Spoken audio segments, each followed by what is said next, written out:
I thought the Backrooms movie was incredible. I have been a big fan of Backrooms content and sort of liminal space stuff for a long time, and right after I got out of the movie, my friends were saying some things that I didn't agree with.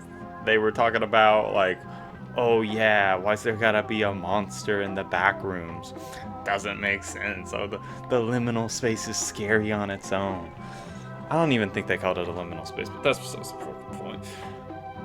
I want to talk about what I saw in the movie because I feel like the symbolism was really on the nose, but not everybody was talking about it immediately. Maybe there's a lot of other videos on this topic already. I don't know. I just watched the movie and I walked out of the theater and said, wow, I can't wait to watch a video essay about this. And they were like, dude, you make YouTube videos. So here I am. So our main characters are Clark and Mary, therapist to therapy. And Clark's going through a hard time in life. He's got his own sort of demons, and so does Mary. This is shown in the first little bit of the movie where we see her moving into a house with presumably her daughter, and then it's taken away from her. It's later hinted at the movie. She's like looking across while she's supposed to be in a conversation.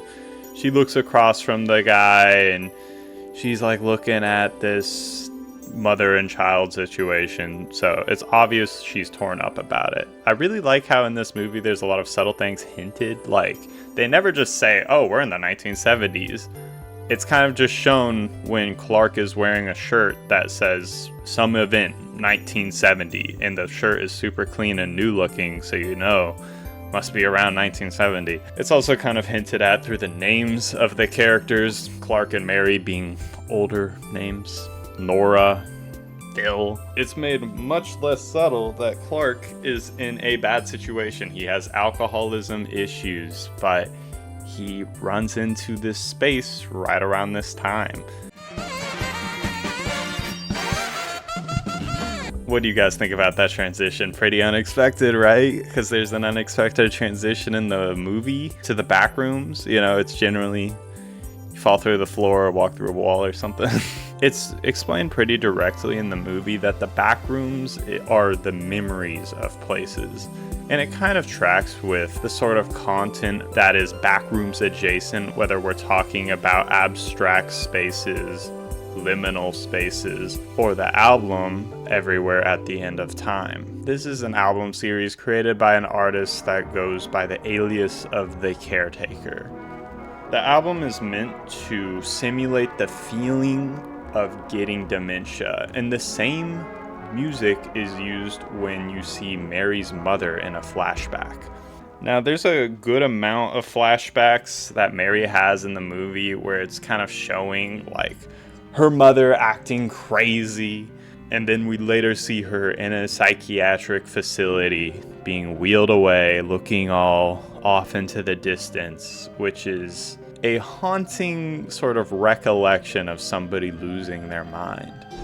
Generally, the phrase losing your mind is used to represent somebody going crazy, but in the case of dementia, in this case, Alzheimer's caused dementia, patients are actually physically losing their mind. There's sort of a link, and I love that because it plays into this sort of consistent link between the physical and mental that this movie explores. My favorite scene in the movie was the scene where they take Mary's old house and they go down a level and down a level and down a level, and as they go down, the scene looks worse and worse. Sort of like William Uttermohlin's self-portraits after he gets dementia. There's that scene where the imagery of her home becomes more and more abstract, till eventually all that's left is a room with a hallway.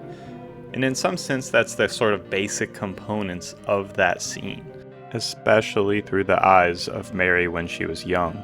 An enclosed space with one way out. In that final scene, the space is black. It's unknown. It's sort of the raw elements of what's there. It's the faltering memory of what once was. And that's not me even theorizing. It's said plainly in the film by Clark. These are the memories of places. Furthermore, we have a scientist who made an MRI machine character named Phil. When he's talking to Mary, interviewing her about her experience after she's recovered from the Backrooms, he explains it as something more important than anything in history. Now, when I heard that, what kind of clicked with me was the idea that people's perceptions of what happens is what happened. All we have as human beings are our recollections. Without any humans on Earth, ignoring animal intelligence, without any recollections, without anybody perceiving what's on Earth and remembering what's there, having a mental image, Earth kind of wouldn't exist in a sense. Sort of hearkening back to that tree falling in the woods, not making a sound kind of deal. What's real is what we remember. This video you're watching right now is information remembered by a machine, but ultimately, who's to say it exists if nobody remembers it? Eventually, this video will be forgotten. I will be forgotten. You will be forgotten. George Washington is going to be forgotten. You think they're going to remember him in the year 20,000 if the human species even exists? I know it sounds like I'm getting off track here, but I'm sounding grandiose for a reason. It's to sort of reel in that claim that Phil, the guy who understands this room the best as a researcher, is making about the Backrooms. The Backrooms is the memories of people, and that's why it's incomplete. When you think of any sort of image in your mind, it doesn't really fully make sense. There are tests that sort of show that even when you're focused on something, you're not seeing it perfectly. It's well understood that the mind sort of creates the edges of your vision. All you can really see is the very center focal point of your whatever you're looking at, and everything else is just sort of pieced together by your mind. The Backrooms' architecture sort of reflects this. The most telling scene is when Clark is met by Captain Clark. On the IMDb page, I guess it says Pirate Clark, but whatever. To me, in this scene, the symbolism is most clear. This Pirate Clark is Clark's identity. It's how he's remembered, both by himself and by other people. When he puts himself out there into the public consciousness, he is Captain Clark. It's his sort of persona that he's running the store under. And I think it was interesting that the monster, Captain Clark, is taller than him. It's symbolic and literal. It's mental and physical, which is sort of the theme of the movie again. The image of himself has become bigger than himself. He's made something bigger than himself, and that's what Captain Clark is. In the beginning of the movie, Clark is running from himself. As he's exploring his own sort of mind palace, there's hints of Captain Clark being sort of after him, but we don't know it's Captain Clark yet. Eventually, Mary steps into the Backrooms herself. She's exploring his mind, his consciousness, which is kind of what she's meant to do as a therapist, but later, in the big confrontational scene between Mary and Clark, we see Captain Clark walk into their dining room, and he's like, "Hey, don't worry, it's okay. Mary's given up on me, and she says I don't have to change." And that's when he gets picked up like a little baby kitten, and they just takes a big bite out of him. Like that, you know, spoilers. You clicked on the video, you know what you were in for. I think here it's another really on the nose part of symbolism. This identity that he's built up for himself is literally consuming him. It destroyed him. It's an allegory for how his whole life had went. This job that he hates, his furniture empire, if you could even call it that, is what he became. It's who he is, and it eventually destroyed him when he stopped running from it and accepted it. That wasn't the path he wanted to go down. He had to find a new path, which is what Mary had been preaching the whole time, but eventually she gave up on him. She even sort of gave up on herself as a therapist, saying she didn't know how to fix him.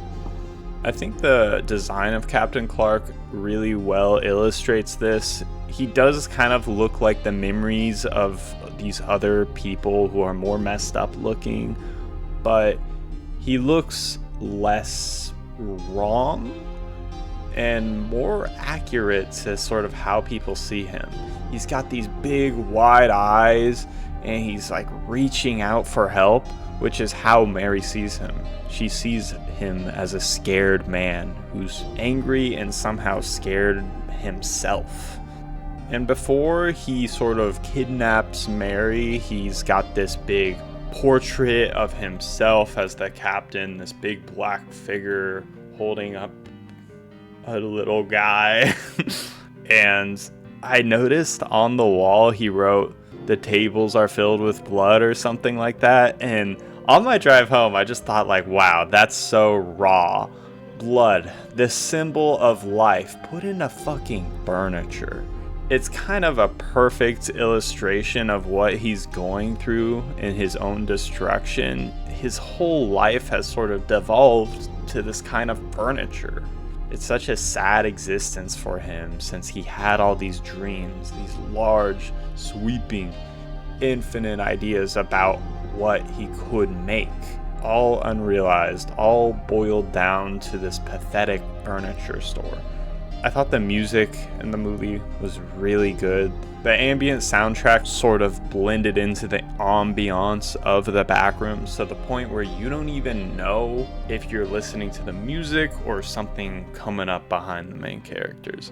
And then there's the final scene of the movie where there's this interview between Phil and Mary, and Phil's saying like, look, I just want to know I just want to learn more about this stuff. Can you please tell me what you saw? And Mary's kind of being difficult. She's like, after I tell you, you're just going to write it down. And then what? What's going to happen to me? And he says, I don't decide that. And then we sort of watch her devolve into this weird sort of creature. Did she get possessed by the Backrooms, dude? Did the freaking Backrooms possess her? Did he put her in there, dude? No. She became a memory. It's kind of the perfect ending. It's back to that sort of George Washington thing I was going on about earlier, as crazy as it might sound. She's saying, even if you record what I say and try and wrap your head around this sort of madness, this consciousness, this memory of a place, of people, like, to what end will that do anything? What's going to happen to me?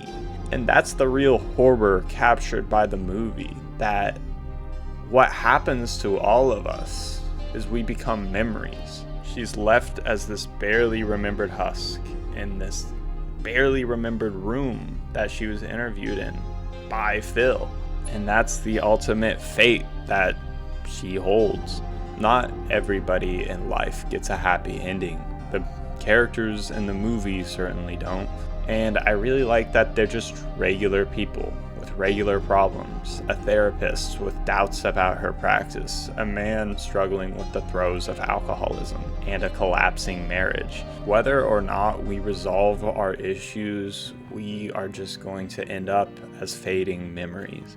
And I think the scariest thing, just like the scariest thing in the Backrooms, is being remembered as something wretched, which pretty well describes Clark. He's a guy with anger issues, which manifested as him destroying his employees in the movie. It also really damages his therapist, literally and metaphorically. So yeah, it's kind of a haunting thing, which is befitting of a horror movie. It was weird how many kids I saw in that movie, bro. Like, some family brought like 6 kids, and they're all like just walking around in the middle of this R-rated film. It was kind of crazy. But anyways, I hope you'll remember to smash that motherfucking subscribe button, bro, because I'd really appreciate it. Let me know if these sort of musings about what I saw in the movie resonated with you at all in the comments. Bye. It feels kind of bad to say like bye after such a sort of depressing topic, but I thought it was a good movie. I thought it was really fun, so yeah. Bye.